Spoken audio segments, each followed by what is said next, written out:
देश के अल्पसंख्यक समुदाय में जो मुस्लिम समुदाय है वो बहुत डरा हुआ है, उनको नहीं डरना चाहिए। उनकी आवाज़ उठाने के लिए हमारे जैसे लोग खड़े हैं जो अपनी सीना आगे कर देंगे, अगर गोली की बात आएगी तो खून का कतरा कतरा लगा देंगे। मेरी बात को आप याद रखें, बिल्कुल नहीं सोचना चाहिए। मुल्क जितना किसी और का है उतना हमारा है, और किसी के बाप की बपोती नहीं है मुल्क की। बात याद रखें आप लोग, सबका है मुल्क, हर आदमी का खून शामिल है इस मिट्टी में, किसी एक का नहीं है। अगर इतिहास उठा के पढ़ा जाएगा तो पता लगेगा किसने कितनी कुर्बानियां दी। तो मैं प्रधानमंत्री जी को छोड़ा, देखे मेरे लिए आपसे आप कितने जरूरी हैं। मैं प्रधानमंत्री जी का भाषण छोड़ आया क्योंकि मुझे आपके साथ आके बैठना था। मैं सदन में अकेला मात्र ऐसा व्यक्ति हूँ जो गोली खा के सदन आया, तो डरने का कोई मतलब ही नहीं बनता। ना सदस्यता की चिंता है ना जान की। एक बार पैदा होते मेरे पिताजी ने मेरा नाम चंद्रशेखर ऐसे थोड़े रखा। लाइन खुली भी है, पार्लियामेंट का दरवाजा मैंने तोड़ दिया है। आप सब लोग जो आना चाहते हैं मेहनत करना शुरू करो। अगले 5 साल बाद हमारी संख्या वहाँ बहुत होनी चाहिए कि जब मैं जय जवान जय किसान का नारा लगाऊं तो उसको समर्थन करने वाले वहाँ लोग।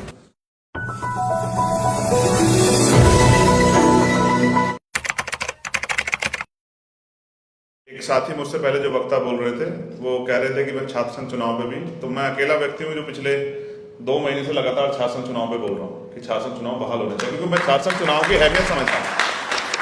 आप छात्र संघ चुनाव को इस तरह समझिए कि जिनके पीछे नाम है या जिनके पास रिसोर्स हैं या जिनके पिता MP MLA रहे हैं, मंत्री रहे हैं, उनके लिए राजनीति करना आसान है। लेकिन मेरे जैसे प्राइमरी स्कूल के मास्टर का बेटा कहाँ सीखेगा। हम जब कॉलेज और यूनिवर्सिटी में जाते हैं तो वहाँ वो हमारी प्रयोगशाला होती है, वहाँ हम सीखते हैं कि अपने अधिकारों के लिए कैसे लड़ा जाता है। हम कास्ट सिस्टम से ऊपर उठते हैं, अपने साथियों के लिए लड़ना सीखते हैं। हम इंस्टीट्यूशन के खिलाफ लड़ते हैं, वहाँ हम पुलिस का भी सामना होता है, हमें कई बार परेशानियों का सामना भी होता है। तो हक के लिए लड़ना हम लोग वहाँ सीखते हैं। तो एक जरूरी क्लास है, लेकिन ताकतवर लोगों ने बंद कर दी। उनको लगता है कि फिर गरीबों के बच्चे नेता बन जाएंगे, और जब गरीबों के बच्चे नेता बनेंगे तो अपने हितों के लिए बोलेंगे, अपने मुद्दों पे बोलेंगे, अपने क्षेत्रों पे बोलेंगे। तो जैसे राष्ट्रपति जी ने भाषण में कहा कि हमें बहुत उत्तम शहर बनाने हैं, तो मैंने आज ये भी कहा कि हमें उत्तम गांव भी बनाने, क्योंकि 70% आबादी तो गांव में रहती। जब तक उत्तम गांव नहीं बनेंगे तब तक ये हवाबाई बातें करने का कोई मतलब नहीं बैठता है। तो आज ये भी सच है कि किसान की आमदनी 27 रुपये है, और ये सोच के देश के बड़े बड़े नेताओं को, चाहे सत्ता या विपक्ष के, सबको शर्म से आंखें झुकानी चाहिए किसानों के सामने, क्योंकि किसान इस देश का अन्नदाता बहुत परेशानी में, और सारी सरकारों के सामने फाइल लेके खड़ा रहता है। कोई उसको लाठी से पीटता है, कोई उसको बिठा के चाय पिला के हवाबाई बातें करके, झूठी बातें करके भेज देता है, या फिर कोई उसको जो है आतंकवादी खालिस्तानी कह देता है। सबके अपने अपने सोच के वो है। लेकिन क्योंकि मैं किसान परिवार से आता, तो मैं जानता हूं कि किसान क्या सर्वाइव करता, किस तरह से झेलता है जिंदगी। वो अकेला आदमी काम नहीं करता, उसका परिवार भी काम करता है। और फिर प्राकृतिक मार होती है, और अब तो सरकार के जो आवारा पशु है उन्होंने क्या हाल कर रखा है, किसी छिपावा नहीं। जितनी फसल है जो थोड़ी बहुत बची है वो आवारा पशुओं ने खत्म कर दी। आप उसको बेबी नहीं कह सकते कि आप उसको छुई दो तो आप पे मुकदमा हो जाएगा। तो देश अलग उसमें चला गया। ऐसा नहीं लगता कि हम उसी देश में है जहां लोकतांत्रिक मूल्यों की वैल्यू थी, जहां लोकतांत्रिक मूल्यों पे चर्चा होती थी। लोकतांत्रिक मूल्य पहले होते थे, जहां लोकतांत्रिक मूल्यों के लिए जो है संघर्ष होता था। ऐसा लगता है कि वो बहुत पीछे छूट गए हैं, और ऐसा लगता है सिर्फ पूंजीपतियों की, पैसे वालों की, उद्योगपतियों की ही का देश हो गया और उन्हीं की सरकारें हो गई, क्योंकि उनके खिलाफ कोई ना सरकार सुनना चाहती। और मीडिया से भी मेरा ठीक है, मीडिया अच्छी है, मगर ये बहुजन मीडिया ज़्यादा अच्छी है। बाकी मीडिया का तो क्या हाल है सब जानते हैं, सब लोग दंडवत हैं। लेकिन हमने कोशिश की है कि मीडिया के लिए भी आवाज़ उठाएं, और मैं आपको विश्वास दिलाता हूँ ये आवाज़ आपकी निष्पक्ष आवाज़ है। जब तक ये पार्लियामेंट में रहेगी, जब तक, मैं क्यों कह रहा हूँ, आप बेहद समझदार है मुझसे ज़्यादा निष्पक्षता अच्छी नहीं लगती सरकार को। जब तक ये बात सदन में रहेगी, हक वंचित समाज के लिए मुखर रहेगी। और मैं कोशिश ये करूंगा, और मुझसे सीखना चाहिए आप लोगों को, जो मुझसे उम्र में बड़े उनको भी, कि तमन्ना अगर सच्ची हो तो रास्ते 1000 होते हैं, और तमन्ना अगर झूठी हो तो बहाने 1000 होते हैं ना। हमने सबको आजमा के देखा। कोई नहीं चाहता कोई नया आदमी खड़ा होकर आगे आए और अपने लिए कुछ बोले या अपने लिए कुछ करके दिखाए। हर आदमी नए आदमी का रास्ता रोकने के लिए बैठा। हमने बहुत लोगों को भरोसा किया। मेरे तो कड़वे अनुभव सत्ता के साथ विपक्ष के भी। विपक्ष भी नहीं चाहता कि कोई गरीब का बेटा आगे बढ़ के आ जाए, क्योंकि जब गरीब के बेटे आगे बढ़ के आए हैं, चाहे वो सर छोटू राम रहे हों, चाहे डॉक्टर बाबा साहब अम्बेडकर रहे हों, चाहे मान्यवर काशीराम साहब रहे हों, चाहे चौधरी चरण सिंह रहे हों, चाहे महामना राम सुवर्मा रहे हों, चाहे बाबू जगदेव प्रसाद कुशवाहा रहे हों, चाहे जननायक कर्पूरी ठाकुर रहे, जब किसी गरीब के बेटे ने आगे बढ़ के इस लड़ाई को संभाला है तो उसने कुछ ना कुछ बदलाव करके समाज को दिया है। और ये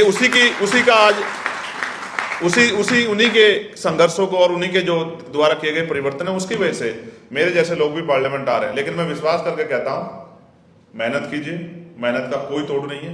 अगर आप मेहनत करते हैं और जिम्मेदारी से मेहनत करते हैं, और फिर प्लेटफार्म के लिए मैं आपसे कहूंगा, जिन पे पैसे नहीं है, जिन पे बहुत बड़े नाम नहीं है, वो किसी भी प्रदेश के हों, प्लेटफार्म के लिए किसी के दरवाजे ना जाए। चंद्रशेखर आजाद है, आप चंद्रशेखर आजाद के पास आइए, और ये दल आपका दल है। और मैं चाहता हूं काम करने वाले लोग मैदान में आगे बढ़े, नौजवान भी आगे बढ़े, बहनों को भी मौका मिले और किसानों को भी मौका मिले। मैं तो किसानों से भी कहता हूं, मेरा अनुभव ये हुआ है कि जिस समुदाय का प्रतिनिधित्व नहीं होगा विधानसभा और पार्लियामेंट में, उसकी कोई बात कहेगा ही नहीं। अगर किसान नहीं जाएंगे तो किसानों के मुद्दों पे बात नहीं होगी। हमने कहा कि किसानों का जो कर्ज है वो माफ करो और एमएसपी की लीगल गारंटी दो। इसी के लिए लड़े 16 महीने, और देखो 700 किसानों जाएंगे। प्राइम मिनिस्टर एक शब्द नहीं बोल पाए। ये बदलाव कि पहले जवाब देना पड़ता था, पहले जिम्मेदारियां थी, अब तो आपने सारे डाटे बंद करा दिए, सब कुछ बंद करा दिया। अब आंदोलन करने तो कीले गाड़ देते हो। तो इसलिए मैं कह रहा हूं, किसानों का भी प्रतिनिधित्व हो, कमेरों का भी प्रतिनिधित्व हो, नौजवानों का भी प्रतिनिधित्व हो, महिलाओं का प्रतिनिधित्व। और मैं आपके मंच से कह रहा हूं, बड़ी कड़वी लगती है मेरी बात, क्योंकि जब मैं खरी बात कहता हूं तो बहुत दुख देती है लोगों को। मैं इस बात से नहीं डरता। मेरा ये मानना है, सच कहते हुए, जैसे मैं सदगुरु रविदास जी महाराज को मानने वाला व्यक्ति हूं, तो जब उन्होंने सच कहा तो उनको जेल में डाल दिया, तो वो जेल से नहीं डरे जेल से, मगर वो अपनी सत्य की बात पे खड़े रहे। तो मैं आपसे कहता हूं कि इस देश के अल्पसंख्यक समुदाय में जो मुस्लिम समुदाय है वो बहुत डरा हुआ है। उनको नहीं डरना चाहिए। उनकी आवाज उठाने के लिए हमारे जैसे लोग खड़े हैं, जो अपने सीना आगे कर देंगे। अगर गोली की बात आएगी तो खून का कतरा कतरा लगा देंगे। मेरी बात को आप याद रखें। बिल्कुल नहीं सोचना चाहिए मुल्क जितना किसी और का है उतना हमारा है, और किसी के बाप की बपोती नहीं है मुल्क की। बात याद रखें आप लोग, सबका है मुल्क, हर आदमी का खून शामिल है इस मिट्टी में, किसी एक का नहीं है। अगर हथियार उठा के पड़ा जाएगा तो पता लगेगा किसने कितनी कुर्बानियां दी।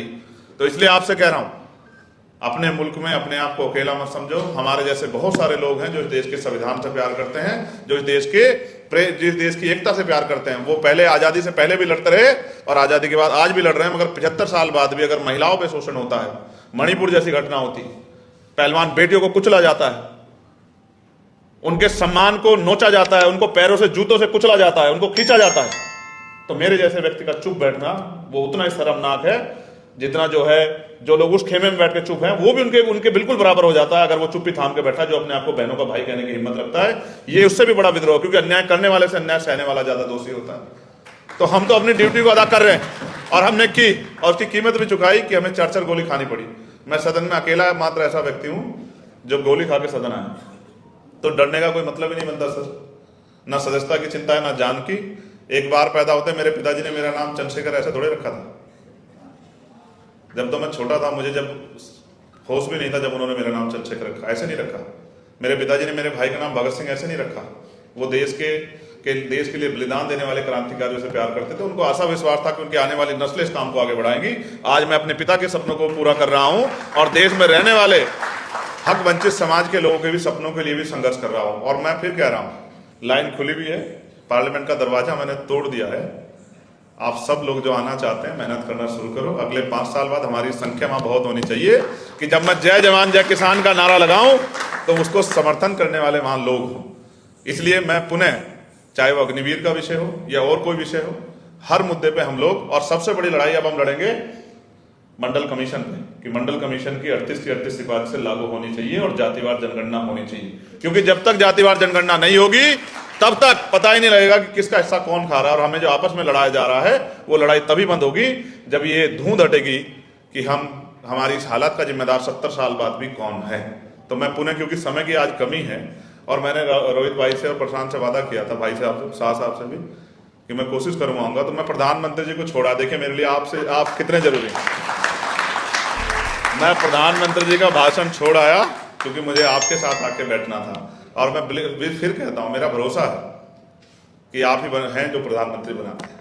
जिस दिन जनता जिसके खिलाफ खड़ी होती है, प्रधानमंत्री छोड़ के दूर की बात है, प्रधान भी नहीं बन पाता। गांव के लोग जानते हैं, गांव जब एक बार खिलाफ खड़ा होता है ना तो आदमी प्रधान नहीं बन पाता, प्रधानमंत्री तो बहुत दूर की बात है। इसलिए मैं पुनः आपका धन्यवाद करूंगा और आपसे विदाई लेते हुए कहूंगा, लोकतंत्र के सजग पहरेरी जिंदा हैं। आप अपने कार्यक्रम को चलाते रहिए और मेरी बहुत सारी मंगल कामना आपके लिए। जहां आपको मेरी जरूरत पड़ेगी और जिस विषय पे आप मुझसे कहोगे, मैं लड़के भी पार्लियामेंट में समय लेके बोलूंगा और कोशिश करूंगा कि आपके मुद्दे उठते रहें। और हमेशा इसी निडर निष्पक्षता के साथ, किसी लोभ लालच को ना करते हुए हक वंचित समाज की आवाज को उठाता रहूंगा। जय भीम, जय भारत, जय संविधान, जय जवान, जय किसान, जय मंडल। और आप सबके लिए बहुत बहुत मंगल कामनाएं।